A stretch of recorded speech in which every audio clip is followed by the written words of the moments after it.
नमस्कार friends, welcome to Rachna Trivedi channel. आज हम आपको जानकारी देने वाले हैं कि नवादा स्टेशन पर भी रुकेगी जस्ट एक्सप्रेस। यहाँ चेक कीजिए, पूरा शेड्यूल हम आपको बताने वाले हैं। इसको आप देखिए, सुनिए और जानिए। शेयर करिए, लाइक करिए, सब्सक्राइब करिए। रेलवे ने गाड़ी संख्या 11427 Jassi D Pune special express के नवादा स्टेशन पर ठहराव की घोषणा की है। यह ट्रेन नवादा स्टेशन पर सुबह 10:55 बजे पहुंचेगी तथा 2 मिनट के ठहराव के बाद 10:57 पर रवाना हो जाएगी। रेलवे ने नवादा स्टेशन पर एक और ट्रेन के ठहराव की मंजूरी देकर रेल यात्रियों के लिए बड़ी घोषणा की है।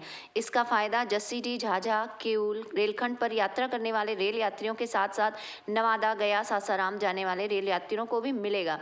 इस ट्रेन के ठहराव को लेकर रेलवे ने नोटिस जारी किया है कि जिसके बाद अब यह ट्रेन नवादा रेलवे स्टेशन पर भी रुकेगी। असल रेलवे ने गाड़ी संख्या 11427 जस्सीडीह पुणे स्पेशल एक्सप्रेस के नवादा स्टेशन पर ठहराव की घोषणा की है। यह ट्रेन जस्सीडीह से खुलकर झाझा, किऊल, नवादा, गया, सासाराम, पंडित दीनदयाल उपाध्याय, प्रयागराज, जबलपुर, इटारसी, भुसावल रास्ते करीब इन्हीं सभी स्टेशनों पर रुकने वाली है। और यहाँ से यात्रा जस्सीडीह से खुलकर झाझा, किऊल, नवादा, गया, सासाराम, पंडित दीनदयाल उपाध्याय, प्रयागराज, जबलपुर, इटारसी, भुसावल के रास्ते करीब 2000 किलोमीटर की यात्रा कर पुणे तक जाती है। इस ट्रेन के नवादा में ठहराव से रेल यात्रियों को लाभ मिल सकेगा। जानिए क्या होगी इस ट्रेन की टाइमिंग। गाजीपुर जोन के मुख्य संपर्क अधिकारी वीरेंद्र कुमार ने बताया कि पुणे जस्सीडीह एक्सप्रेस डाउन में नवादा स्टेशन पर सुबह 10:55 पर पहुंचेगी। 2 मिनट के ठहराव के बाद 10:57 पर अगले स्टेशन के लिए रवाना हो जाएगी। जबकि यह ट्रेन 11:35 रात्रि में नवादा स्टेशन पहुंचेगी व 2 मिनट ठहराव के बाद 11:37 में यह ट्रेन अगले स्टेशन के लिए खुल जाएगी। ऐसे में किऊल जस्सीडीह रेलखंड पर रेल यात्रा करने वाले यात्रियों के लिए गया, नवादा, सासाराम जाने के लिए अब यह एक स्पेशल ट्रेन भी होगी। वहीं पुणे जाने वाले यात्रियों के लिए नवादा से भी अब डायरेक्ट ट्रेन उपलब्ध हो पाएगी। आइए जानते हैं दूसरी खबर कि पटना से अयोध्या के बीच चलेगी वंदे भारत। जानिए रूट और टाइमिंग के साथ इसका किराया भी। और श्रद्धालुओं को बेहतर सुविधा देने के मकसद से रेलवे की ओर से अगले महीने से पटना से अयोध्या वंदे भारत एक्सप्रेस ट्रेन चलाने का भी फैसला लिया गया है। बिहार की राजधानी पटना से प्रभु श्री राम की नगरी अयोध्या जाना अब बेहद आसान हो गया है। रामलला की प्राण प्रतिष्ठा के बाद भारी संख्या में श्रद्धालु अयोध्या पहुंच रहे हैं। ऐसे में अब रेलवे स्टेशन ने भी कमर कस ली है। पूर्व में 3 ट्रेनें पटना से अयोध्या जाती या गुजरती हैं, लेकिन अब वंदे भारत से रामनगरी जाना अपने आप में सुखद सफर की अनुभूति होगी। इधर स्पाइस जेट ने भी इसी महीने से हफ्ते में 4 दिन अयोध्या के लिए विमान सेवा शुरू की है। 4 बसों का भी परिचालन किया जा रहा है, लेकिन भक्तों की यात्रा को सुगम बनाने के लिए अब रेलवे ने वंदे भारत की सौगात देने का फैसला लिया है। वंदे भारत से रामनगरी तक तय कर सकेंगे सफर। इस रूट पर यात्रियों की अतिरिक्त भीड़ और श्रद्धालुओं को बेहतर सुविधा देने के मकसद से रेलवे की ओर से अगले महीने इस रूट पर वंदे मातरम एक्सप्रेस ट्रेन चलाने का फैसला लिया गया। इसी महीने इस ट्रेन के 2 रैंक पटना पहुंचेगी। ट्रेन के परिचालन के लिए सर्वे का काम भी पूरा किया गया है। उम्मीद बताई जा रही है कि होली के पहले तक इस रूट पर वंदे भारत का परिचालन शुरू भी कर दिया जाएगा। 2 घंटे पहले ही पहुंच जाएंगे यात्री। वंदे भारत से अयोध्या तक का सफर 10 जगह की 8 घंटे में ही पूरा हो जाएगा। फिलहाल एक्सप्रेस ट्रेन पटना जंक्शन, आरा, डीडीयू, वाराणसी होते अयोध्या से लखनऊ स्टेशन तक की 508 की दूरी यात्रा 10 घंटे में पूरी करते हैं। वंदे भारत एक्सप्रेस पटना जंक्शन से आरा, बक्सर, डीडीयू, जौनपुर, अंबेडकर नगर, अयोध्या होते हुए लखनऊ तक जाएगी। दानापुर, डीडीयू और वाराणसी रेल मंडल रूट को लेकर सर्वे का काम पहले ही पूरा किया जा चुका है। दरअसल पटना से लखनऊ के बीच वंदे भारत चलाने की योजना है, जो अयोध्या तक होते हुए चलेगी।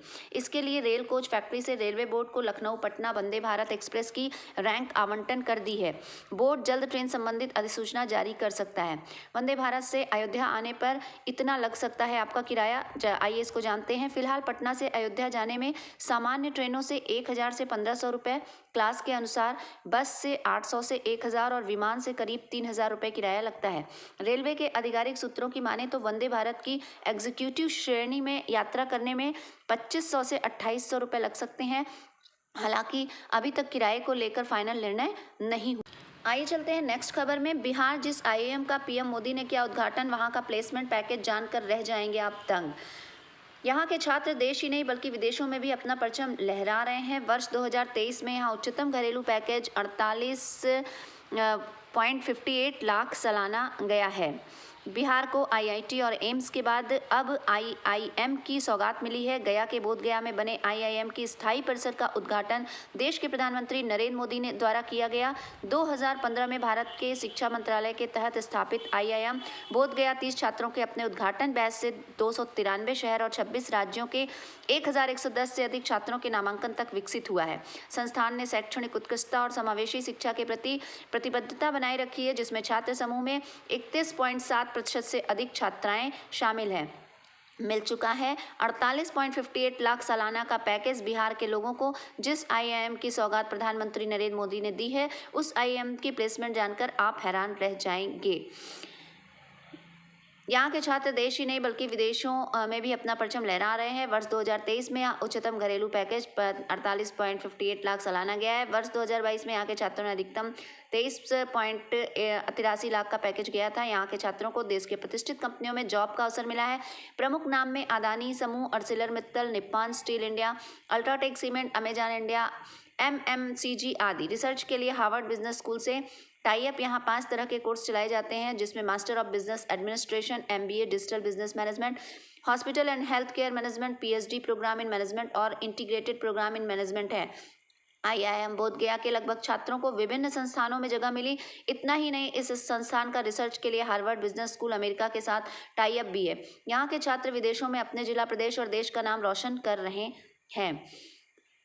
नए परिसर में भविष्य में प्रदान की जाने वाली उत्तम एवं अत्याधुनिक शिक्षा को ध्यान में रखते हुए डिजाइन की गई अत्याधुनिक स्मार्ट कक्षाएं हैं। प्रज्ञता लाइब्रेरी ज्ञान के केंद्र के रूप में ही स्थित होकर छात्रों के लिए ओपन सोर्स सॉफ्टवेयर के माध्यम से विशाल संसाधनों को प्रबंधन करती है। शैक्षणिक सुविधाओं के अलावा परिसर में छात्रों के उत्साहपूर्ण और जीवंत अनुभव में योगदान देता हुआ अत्याधुनिक जिम सुविधाओं और बैडमिंटन, बास्केटबॉल, फुटबॉल और क्रिकेट के प्रावधानों के साथ एक खेल परिसर भी शामिल है। वहीं छात्रावास बाजरा आधारित व्यंजनों पर ध्यान देने के साथ स्वस्थ जीवन पर जोर देता है। इसके अलावा परिसर में एक चिकित्सा केंद्र और फैकल्टी और एवं स्टाफ के आवासों के लिए समर्पित 4 टावरों की भी सुरक्षा सुसज्जित है।